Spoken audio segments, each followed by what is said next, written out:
Milei en las últimas 24 horas estuvo 6 horas en el programa de uno de sus voceros paraoficiales, me refiero a El Gordo Dan, alias Daniel Parisini, que tiene un stream que se llama Carajo. Ayer estaban muy contentos porque, según ellos, establecieron un nuevo récord de una entrevista a un presidente, o al presidente argentino, que son 6 horas. Vale aclarar que eso no es una entrevista, eso es otra cosa, es una charla abierta, streameada, está bien, es un formato, no es que esté mal el formato, sino que entrevistar es otra cosa. Cuando uno le dice al entrevistado, vos hiciste esta genialidad, sí, hice esta genialidad, claro, qué genialidad. Bueno, eso no es una entrevista. Pero bueno, estuvo 6 horas ahí. Y si esas 6 horas se le suma, hay una web que es muy simpática porque calcula todos los días cuánto tiempo le dedica Milei a estar en redes. ¿Sí? En base a la cantidad de retweets que hace, la cantidad de tiempo que tardas en hacer un retweet, bueno, calcula la cantidad de tiempo que está Milei ahí. Bueno, Milei entre ayer y en las últimas 24 horas, bueno, estuvo 4 horas 7 minutos en internet. Así que entre las 6 horas que estuvo en lo del Gordo Dan y las 4 horas que estuvo tuiteando, las últimas 24 horas estuvo 10 horas haciendo otra cosa que es no ser presidente. Alguien dirá, bueno, eso reduce su capacidad de daño. La verdad que no, porque la política económica sigue su curso. Está el presidente en un stream o boludeando en las redes y es la que hace daño. Y ahora les voy a mostrar, porque los números que salieron ayer de industria y de construcción muestran una vez más una caída y una contracción grande de dos rubros claves para cualquier país, puntualmente la Argentina. Construcción por el efecto que genera a su alrededor e industria porque es el mayor generador de empleo. Y también sobre los salarios. Hoy está publicado en el boletín oficial, ahora les voy a mostrar, el salario mínimo. Recuerden que hace unos días hubo consejo del salario y los trabajadores pedían que se duplique el salario mínimo, que pase de menos de 300 lucas a más de 600. Los empresarios decían que lo querían aumentar 15.000 pesos. Y el gobierno hoy lo pone más abajo de lo que querían los empresarios. Entonces, en ese contexto, Milei se pasa horas y horas y horas en Twitter y hablando con tipos que lo tienen como si fuera una suerte de deidad, y pasan otras cosas en la Argentina. Ayer también, sumado a las 4 horas de Twitter y las 6 horas con el Gordo Dan, Milei estuvo en el Latam Economic Forum, o sea que también se dedicó ahí a hablarle a empresarios y dejó esta frase que muestra bien cómo Milei vive en un mundo del revés, donde los salarios son los que explotan al capital. Escuchen al presidente. Ejemplo, ustedes le venden trabajo a su empleador a cambio de pesos para con esos pesos comprar otros bienes. Pero lo utilizan, no sé si se acaban de dar cuenta que acabo de usar un formato a la Rothbard que acaba de destruir la teoría de la explotación. Ustedes le compran dinero a su empleador. Se acabó la teoría de la explotación. Digo, solo por plantear la discusión de una manera distinta hace que se termine con la teoría de la explotación, salvo que los trabajadores estén explotando a los empresarios, ¿no? Porque son los que compran dinero a cambio de trabajo. Bueno, vamos a repetir lo que dijo el presidente porque es espectacular. Según el presidente, los trabajadores, yo y seguramente muchos de ustedes, también hay muchos del otro lado que son empleadores y está buenísimo, y también van a entender que esto no es así. Pero bueno, según el presidente, esto se puede ver al revés. Nosotros le compramos dinero a nuestro empleador y se lo pagamos con nuestro trabajo. Entonces ese dinero que voluntariamente compramos porque somos libres de comprarlo, no lo compramos al precio que nosotros queremos, sino que lo compraríamos al precio que pone el empleador y con ese dinero después compramos la comida, los alimentos, etc. Por ende, dice Milei, no existe la explotación laboral. Un montón de problemas tiene la frase. Primero, no toda relación laboral es explotación laboral. Explotación laboral es otra cosa. ¿Sí? La explotación laboral implica niveles de servidumbre, implica otras cosas. Lo que sí existe desde que se inventó el capitalismo es la plusvalía, o sea que los trabajadores generamos más dinero que el que recibimos a cambio de nuestro trabajo. En la inversión que da Milei, pagamos más por ese dinero que nos dan, o nos dan menos dinero que el que nos corresponde. ¿Sí? ¿Por qué? Porque se genera una plusvalía, un plusvalor. Eso Milei lo sabe y lo tiene estudiado. ¿A dónde va ese plusvalor? Puede ir a dos lugares. Puede ir a inversión, o sea que la empresa donde se genera ese plusvalor agarre ese plus y lo reinvierta y genere otra línea de producción, crezca, etcétera, genere más trabajo, o puede ir a la rentabilidad del dueño. Y en ese caso se transforma en renta. Y al transformarse en renta, también puede tener distintos destinos. ¿Qué puede hacer el dueño con eso? Lo puede meter en el sistema financiero, se lo puede quedar, lo puede acumular. Pero eso es efectivamente lo que se genera. Así es una relación en una empresa. ¿Eso significa que todos los empresarios son explotadores y codiciosos? No, la verdad que no. Ya saben lo que yo pienso y lo repito del sector empresario. En la Argentina, el otro día justo me tocó dar una charla con Carolina Castro y en una de las preguntas que nos hicieron nos decían, ¿los empresarios son malos? Hizo una pregunta a alguien del público, ¿no? Y me lo preguntó a mí, porque nosotros invitamos sistemáticamente empresarios a hablar aquí. Entonces yo le pregunté a Carolina Castro, que estaba en el panel conmigo, ¿cuántos empresarios había en la Argentina? Y me dijo, no sé, pero calculale 500.000, 600.000 empresarios. Bueno, no todos son malos, no todos son explotadores, no todos son buenos tampoco. Y tampoco dice mucho esta categorización entre buenos y malos, ¿sí? Pero para definirlo, no todos los empresarios son Marcos Galperín, Pablo Rocco y Manieto. De hecho, estos son muy poquitos y hay cientos de miles de empresarios que efectivamente saben hacer algo que, por ejemplo, yo no sé hacer. Y voy a poner el ejemplo del Destape. Roberto Navarro es un empresario. Es el dueño de esta empresa. Es el que me paga un sueldo. ¿Sí? Yo sé administrar una empresa, administrar la cuestión financiera, comercial, salarial, pagar sueldo. Yo no lo sé hacer. Pero soy sincero, no lo sé hacer. Roberto Navarro lo sabe hacer.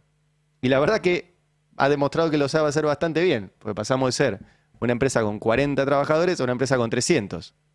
Entonces, ese plusvalor que les decía antes, se ve que se reinvierte y esto crece y somos más y se labura más, etc.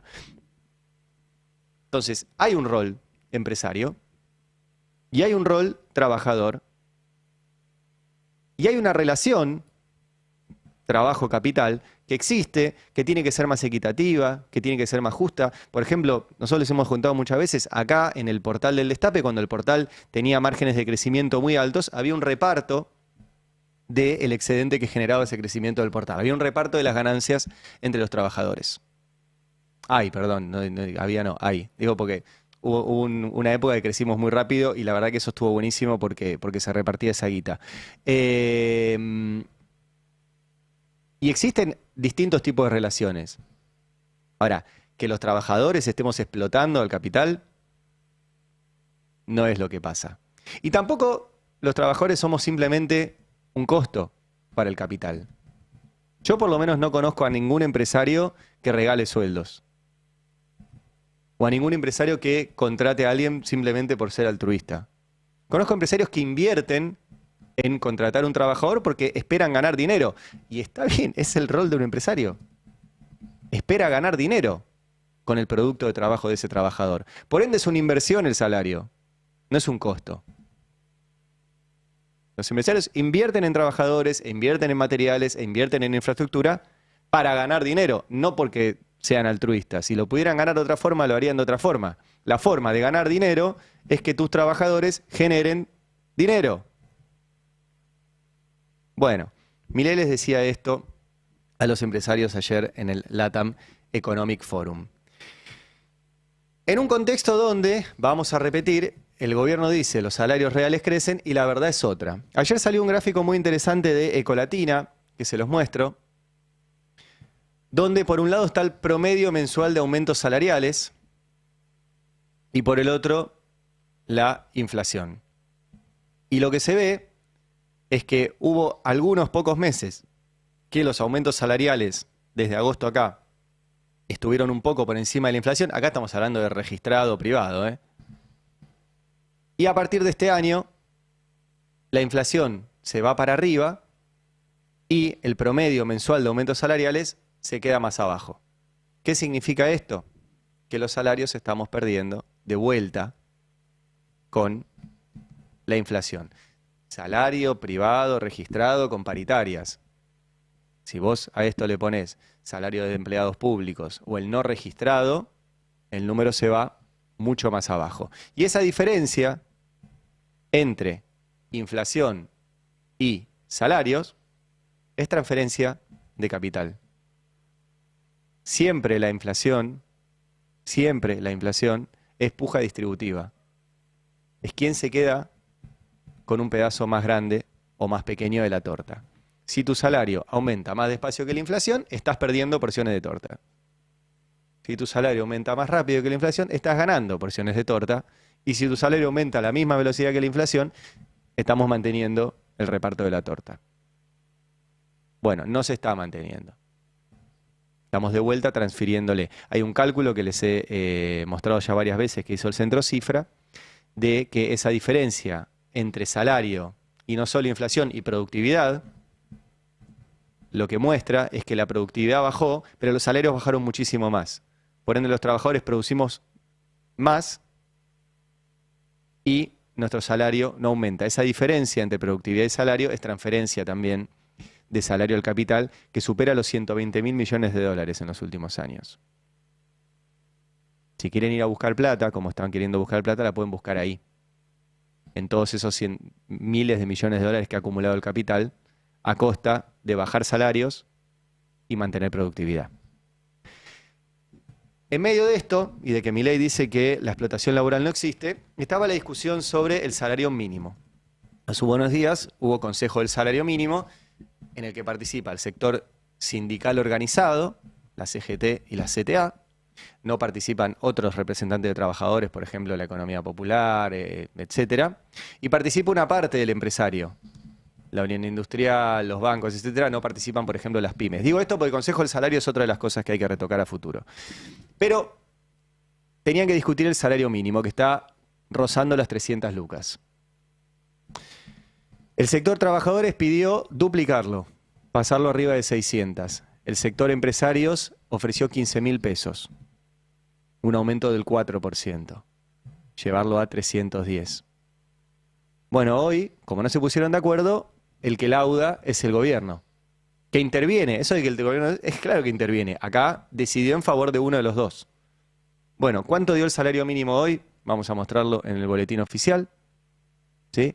A partir del 1 de abril, ¿sí? Que ya pasó, 302.000 pesos. A partir del 1 de mayo, que ya pasó, 308. Y a partir del 1 de junio, 313.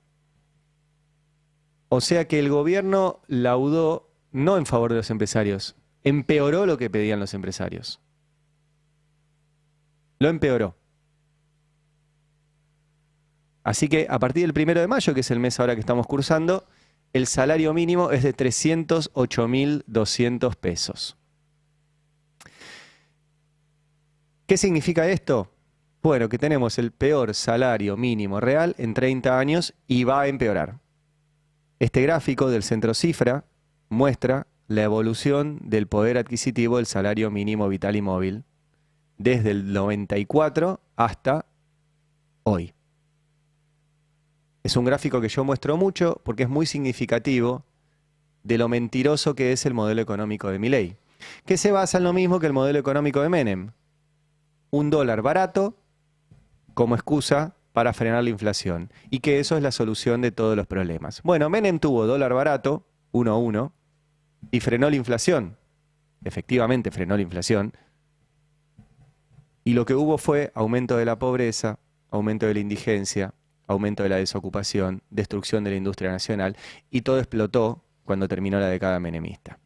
Y en este gráfico lo que se ve, además, es que con ese dólar barato del 1-1 y con esa inflación cero que tenía Menem, no hubo más discusión salarial.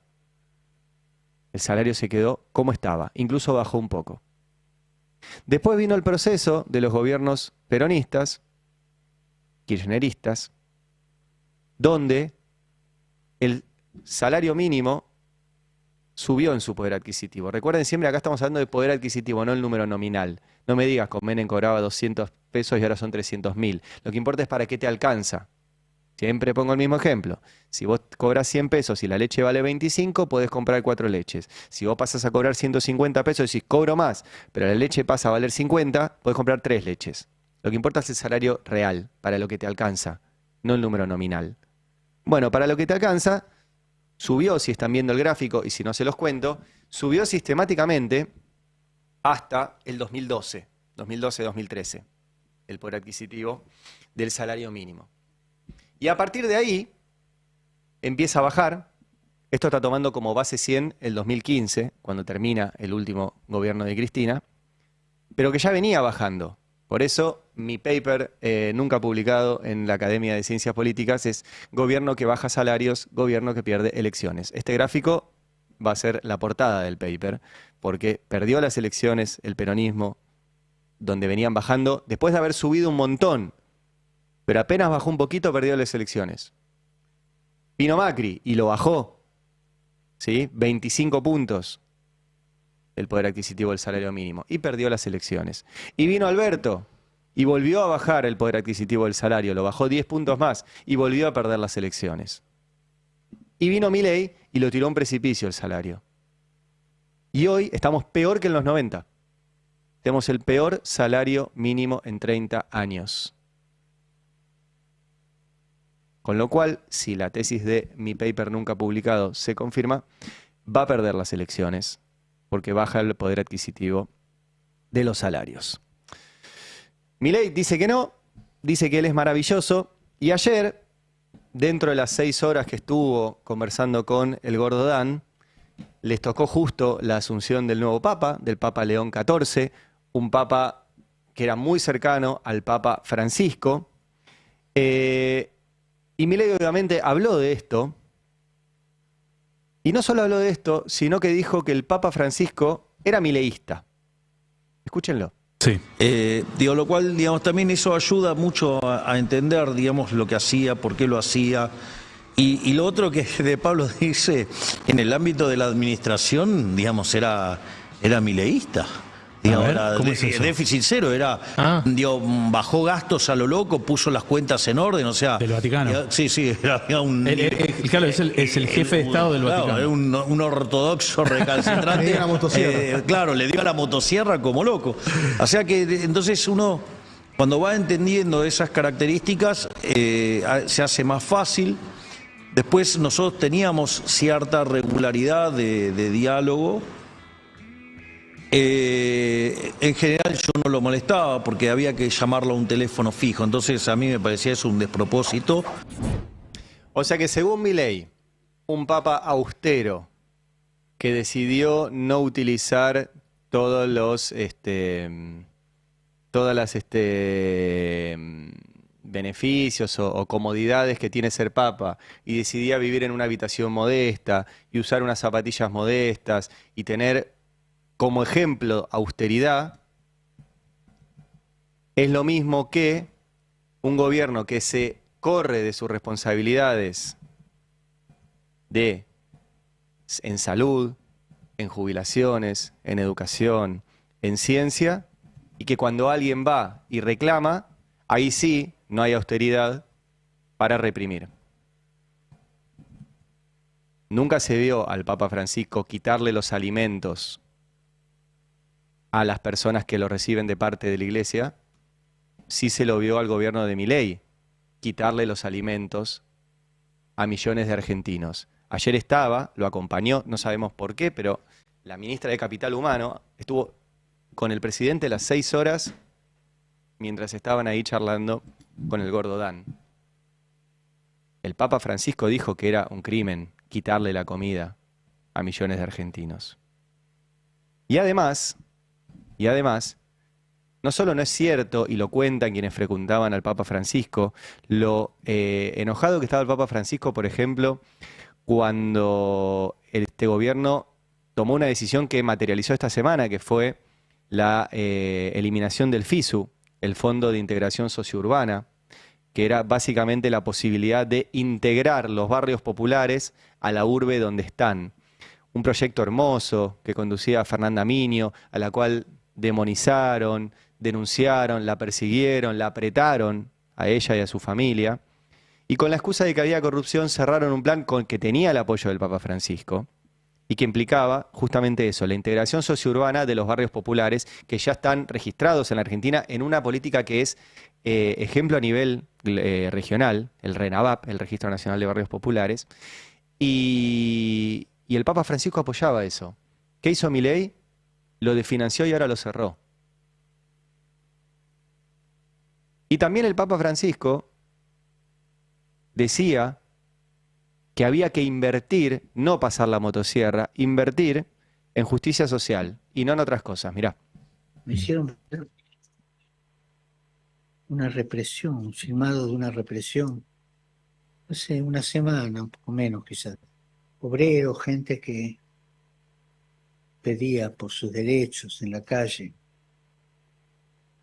Y la policía la rechazaba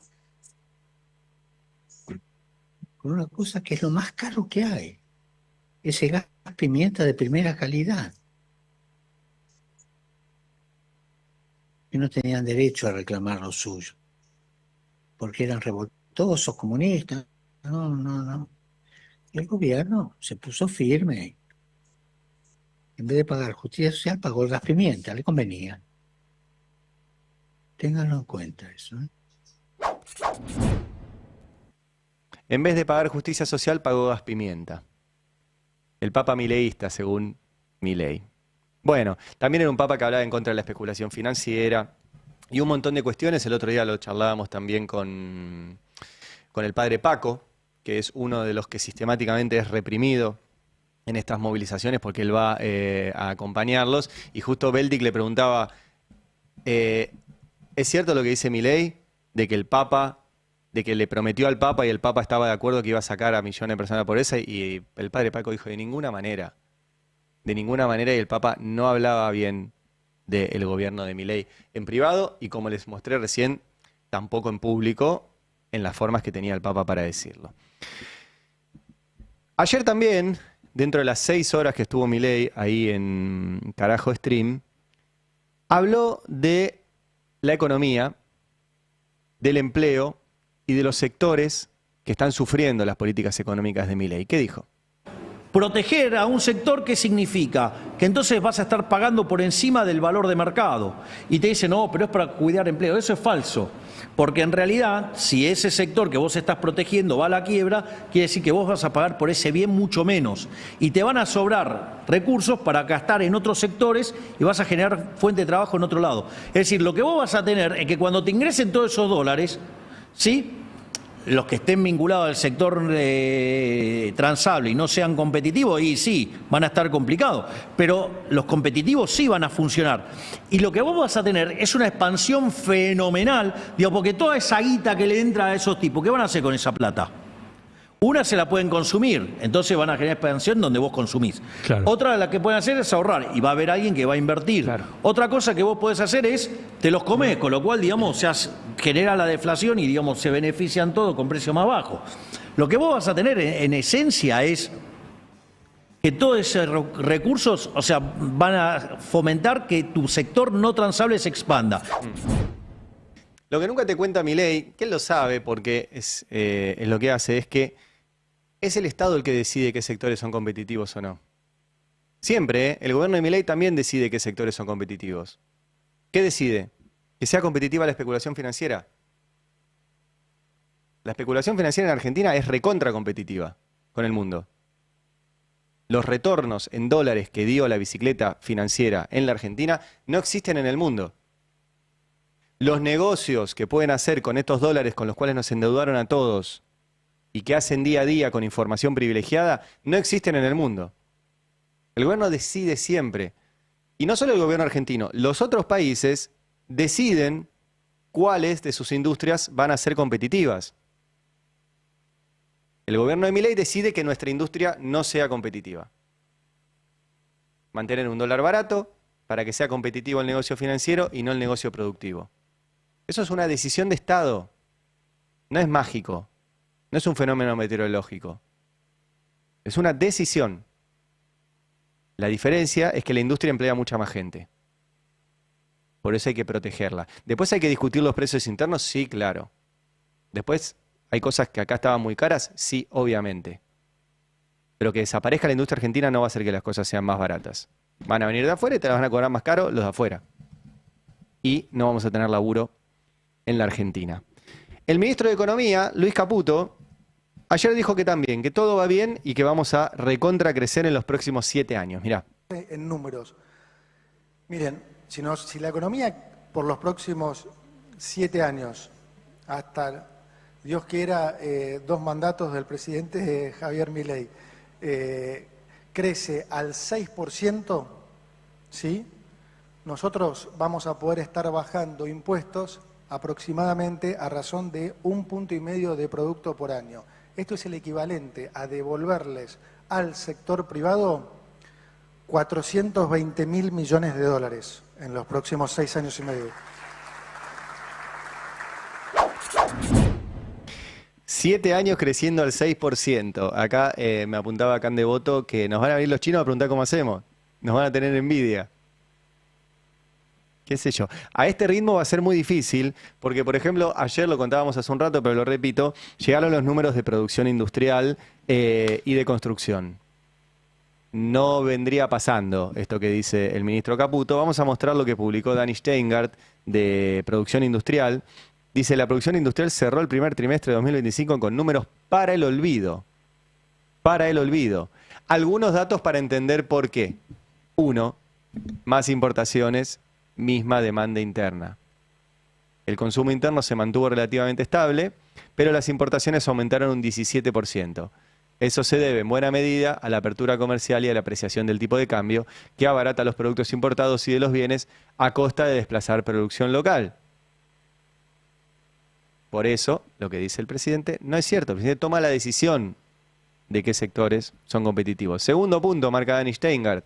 La caída fue generalizada. De las 16 ramas industriales que mide el INDEC, 14 produjeron menos que hace 2 años. Solo crecieron otros equipos de transporte, impulsado por el boom de ensamblado de motos, favorecido por el ingreso de crédito, etc. Y tabaco. Y, tercer punto, marca Dani Steingart, el golpe más fuerte, las industrias ligadas a la construcción. Las mayores caídas se dieron en minerales no metálicos como cemento y vidrio y metales básicos como acero y hierro. Ahí la producción fue alrededor de 25% menor a la de 2023. La mínima obra pública no compensada por la reactivación de la obra privada explica eso. Esta semana hablé con un empresario del mundo del acero. Me dice que no tiene dónde poner el acero. Ya no tienen, o sea, como no lo venden, pero las acerías no se pueden detener, porque los hornos en los cuales se hace el acero, esto no es que vos, no es un comercio o una fábrica, apagás la maquinita y después la prendés. No, los hornos de fundición no se pueden apagar. Pues si los apagas, volverlos a vender es carísimo y rompe el proceso productivo y no se puede. Entonces, por ejemplo, hacen frenos de mantenimiento. Entonces me decía, ya hicieron 2, ya no puedo hacer más mantenimiento, pues ya está, ya mantuve. Y no tengo dónde poner el acero. Y ahora encima, como abrieron las importaciones, va a venir más acero desde China.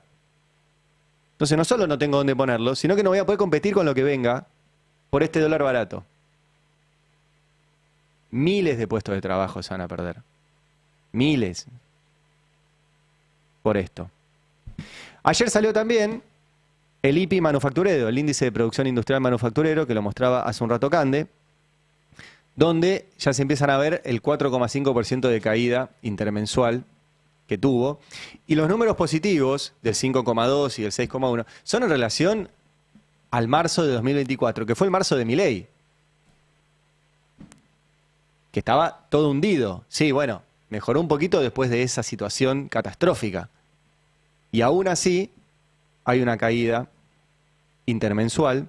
Lo mismo pasa con la construcción, que es un rubro importante porque la construcción no solo genera en el propio rubro, sino que genera alrededor.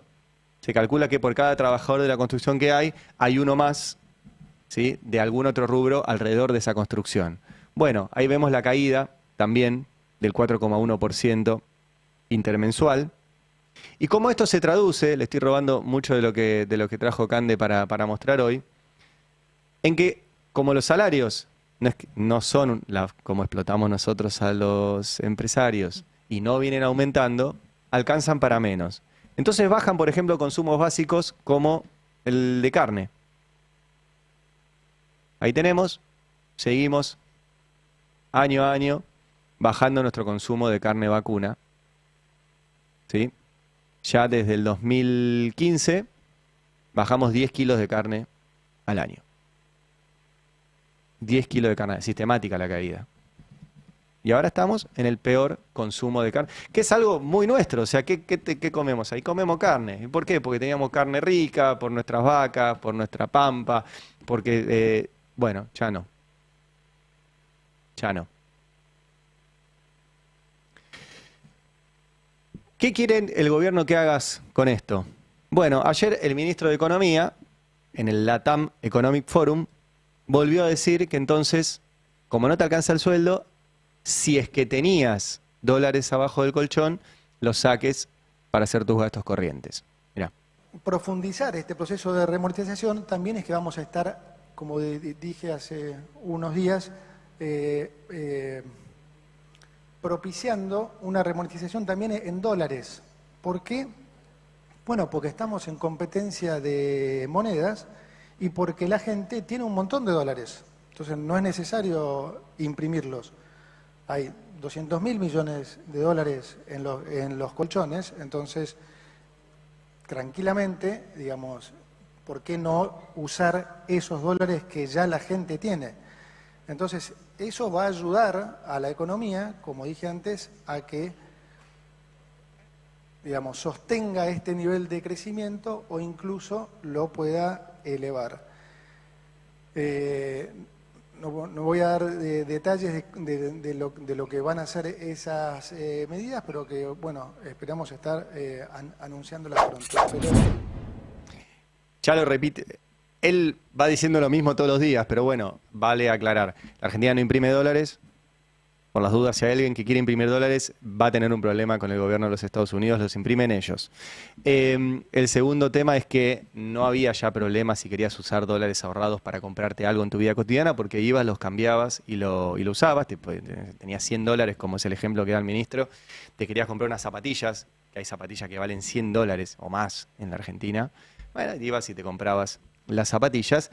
Acá lo que viene anunciando el gobierno es que por un lado quiere que el pequeño ahorro en dólares que tenían muchos argentinos, porque ahorran en dólares, quedárselo, porque no le alcanzan los dólares, y ahora voy a mostrar también que Milei habló de las reservas, y que está hinchado de las pelotas que hablemos del tema reservas.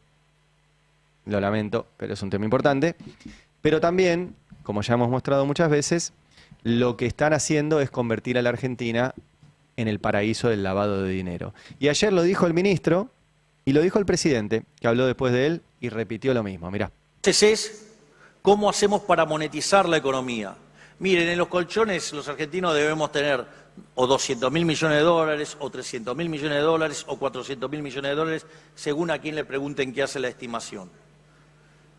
Y eso podría ser una inyección enorme, que ese ahorro entre en el sistema y eso permita un boom de inversión y que Argentina acelere el proceso de crecimiento, tal que en un rango de 30 a 40 años Argentina se convierta en una de las máximas potencias mundiales, con la nota de color que 2/3 de esa mejora se podría ver en el lapso de 10 a 15 años. Bueno, siempre la metáfora es abajo del colchón. Bueno, de vuelta, no es por ahí. Y lo que están haciendo es eso.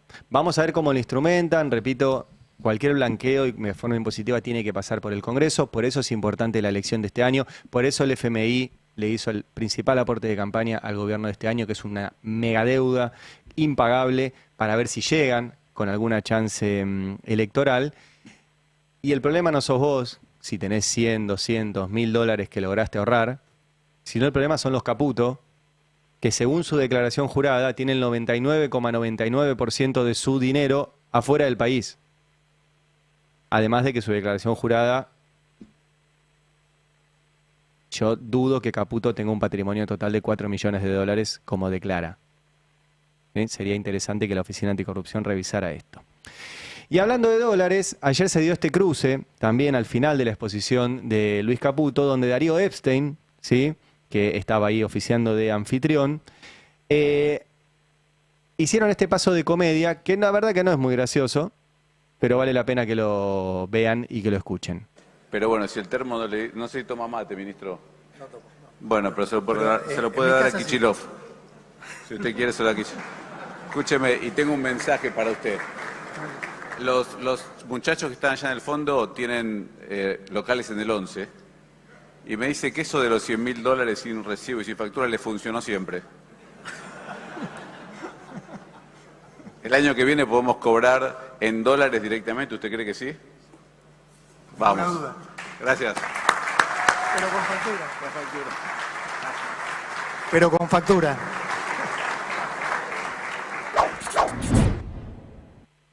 No es gracioso porque lo que está sucediendo, y volvemos a decir, la economía se mueve por incentivos. Si nadie fuera obligado a pagar impuestos, no sé quién lo pagaría voluntariamente. De hecho pasó, no sé si se acuerdan cuando, por ejemplo, o pasó al revés, si alguien quisiera resignar subsidios, ¿cuántos los resignarían voluntariamente? Durante el kirchnerismo hubo, ¿se acuerdan? Una campaña de, bueno, si podés eliminar los subsidios en tu tarifa de luz, creo que era, de luz o de gas, qué sé yo, y muy poca gente lo hizo, muy poca gente.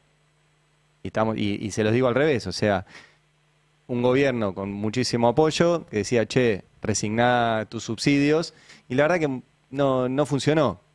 Y del otro lado es lo mismo, o sea, si vos no tenés una sanción por no pagar impuestos, si no tenés una sanción por no facturar, si no tenés una sanción por tener a tus empleados sin registrar, ¿por qué los vas a tener? ¿Por qué vas a facturar? ¿Por qué lo vas a registrar si no hay sanción? ¿Por altruismo? ¿Porque sí? Entonces la escena de recién, que estaban tratando de hacer un chiste, en realidad lo que le estaban diciendo al ministro es, vos me estás diciendo que el Estado no me va a perseguir, cuando yo ya lo vengo haciendo. Ya vengo sin facturar. Y simplemente estoy celebrando que vos ahora encima vas a legalizar que yo esté en la ilegalidad. Porque si el Estado no te va a preguntar de dónde salió ese montón de plata que tenés, ¿por qué los tipos que tienen que vender y facturar van a facturar? ¿Para qué? Si nadie les va a preguntar. Eso es lo que les está diciendo el ministro de Economía. Por eso, vuelvo a repetir, están convirtiendo a la Argentina en un gran lavadero de guita narcos, de guita de la trata, de guita de la evasión. Y eso es un problemón para cualquier país, para cualquier país. Ayer voy a pasar uno más de Milei, porque recién les decía que todo esto encima lo hacen en un contexto en el cual se le siguen cayendo las reservas. Ahora les voy a poner primero el tuit de Cristian Buteler, perdón. Donde muestra las reservas terminaron en 37.927 millones, en el día bajaron 307 millones, en el mes, 4 días, pone entre paréntesis Buteler, bajaron 963, en el año subieron 8.300. Bueno, si en el año subieron 8.300 y el FMI nos prestó 12.000 y pico, se están yendo. En el año subieron porque vino la guita del FMI. Pero sistemáticamente se le caen las reservas. Y que nosotros digamos esto, no digamos nosotros, lo dice Cristian Buteler, lo dicen todos los que miran el número, al presidente le molesta. Mirá. Permiso, cualquier cosa me parás y me decís, pará un poquito y...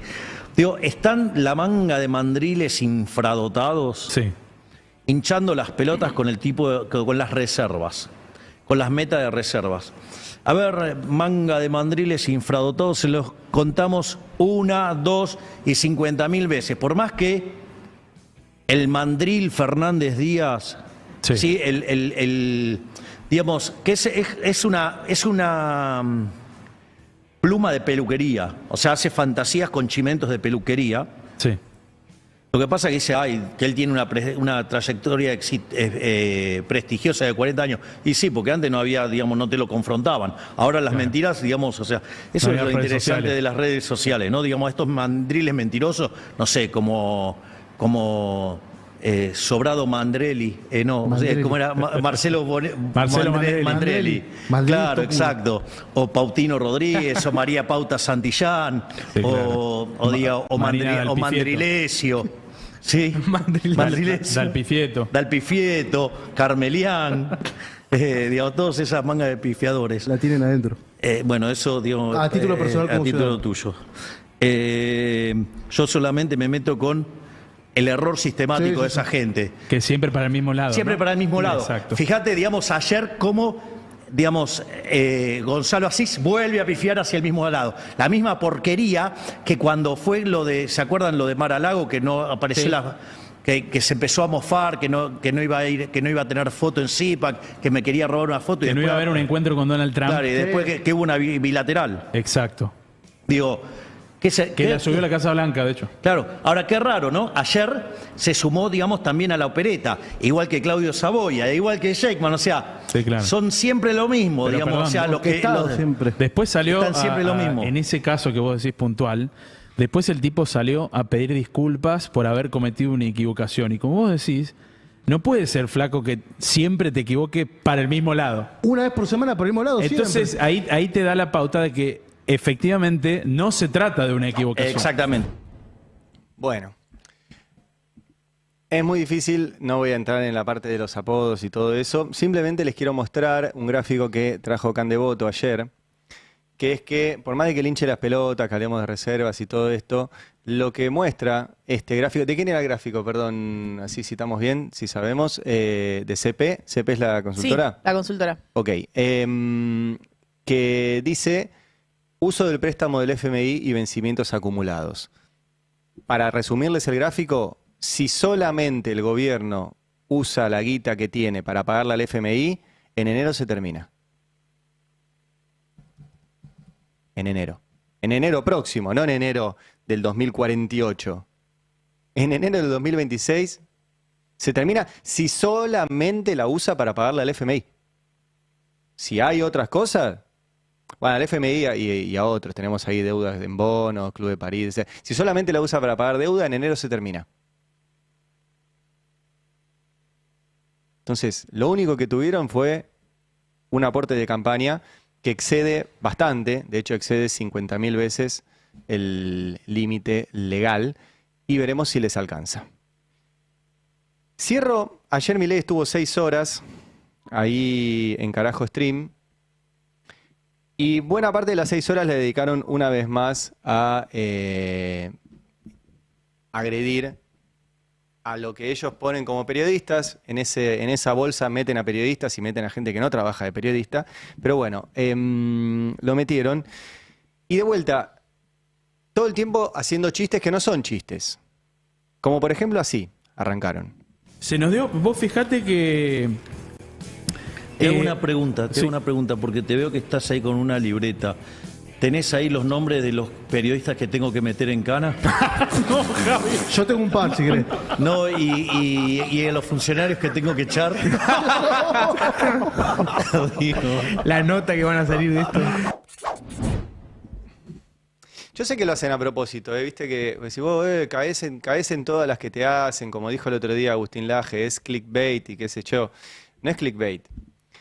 En un país donde tenemos más de 100 periodistas detenidos desaparecidos, en el país de José Luis Cabezas, en el país donde tenemos todavía hoy a un fotoperiodista internado en terapia intensiva, en el país donde despiden y persiguen periodistas sistemáticamente cada vez que hay un gobierno de derecha, en un país donde el anterior gobierno de derecha metió presos a dueños de medios, a los dueños del Grupo Índalo y a los dueños del Grupo Electroingeniería, dos grupos importantes. Y los metieron en cana, a unos porque dijeron que debían impuestos, a otros por figurar en unos cuadernos escritos así por alguien. Pues todo se demostró que no existía. En un país donde el presidente incita a la violencia todos los días contra los que piensan distinto. En un país donde hace unos días le metieron una piña a Roberto Navarro. No es chiste. No es clickbait. Lamentablemente en la Argentina, los periodistas o los que el gobierno engloba bajo la categoría de periodistas, no tenemos ninguna garantía de no ir en cana. No la tenemos. Este gobierno ha metido gente presa y la ha acusado de querer dar un golpe de Estado, de ser terrorista, por ir a protestar. ¿Dónde están todos esos terroristas? Están libres. Porque no eran terroristas, no querían dar un golpe de Estado, simplemente estaban protestando contra las políticas económicas del gobierno.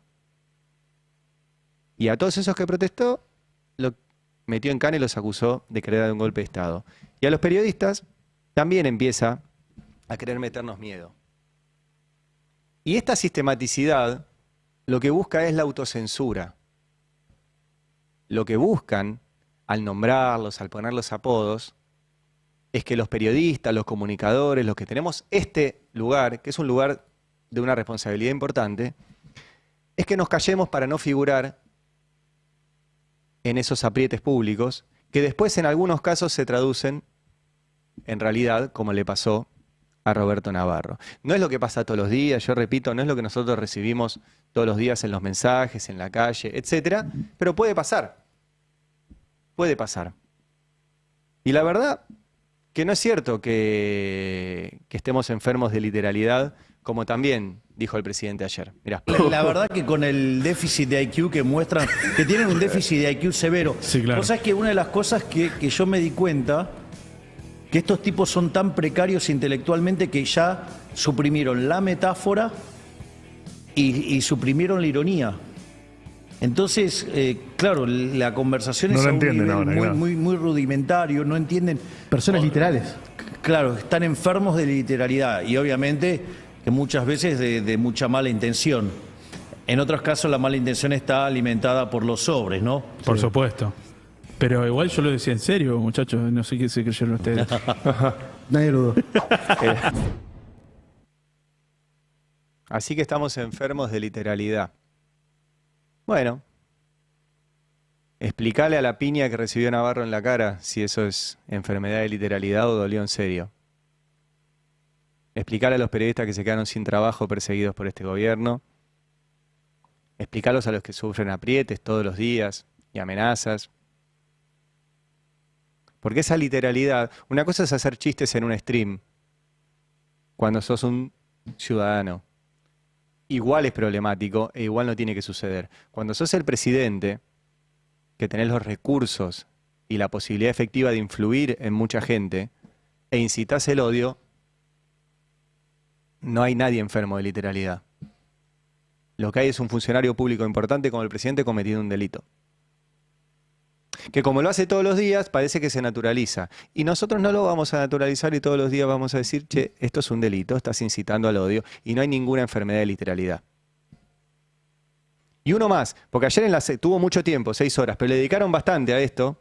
Pone uno más donde habla de la relación entre políticos, como le llama él, y periodistas, y vuelve a incitar al odio contra todos. Ponelo. Pero digo, es para que la gente tome conciencia de que en realidad los periodistas son históricamente las prostitutas de los políticos. Es decir, si vos odias al político, al periodista odialo más, porque en realidad es el que cobra el sobre para hacer la tarea que el político no hace. Entonces es la incitación al odio al político, como él lo llama, y la incitación al odio al periodista. O sea, incitar al odio contra el que piensa distinto y quiere competir con él electoralmente, e incitar al odio contra el que piensa distinto y además tiene un trabajo de periodista donde cuenta todas estas cosas en base a datos, a información, etc. Yo repito lo mismo, Milei no odia a los periodistas, Milei odia la información. Odia la información periodística, que se pueda chequear, que se pueda verificar, que uno puede ir a ver de dónde salió ese dato y que hace caer la performance que todos los días lleva adelante el presidente y que ayer incluyó 6 horas en un stream y 4 horas tuiteando en lugar de estar haciendo el trabajo que debería hacer como presidente. Bueno, en medio de todo esto, nada le preguntaron, por eso no fue una entrevista, pero ¿qué pasa con los precios de la carne, Candevoto? Sí, tenemos un aumento en los precios